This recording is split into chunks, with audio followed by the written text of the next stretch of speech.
In this guide, I'm going to show you guys how to add games you have already installed to the Epic Games Launcher without needing to re-download them. First, find the location of your installed game by right-clicking on it and selecting Manage. Click on the file icon to open the folder, then navigate to Epic Games folder. For this, I'm going to use Fortnite with a backup folder.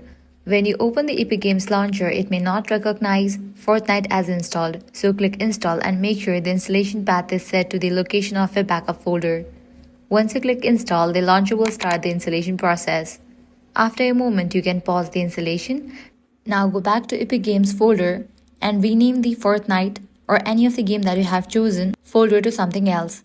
Next, rename your backup folder to the original folder name. Head back to the launcher, click on the install button and the launcher will verify the game. Once verification is complete, the game will be ready to play. Simply click launch and start playing. And that's it. If this guide was helpful, do not forget to like, share and subscribe. Thanks for watching. Once verification is complete,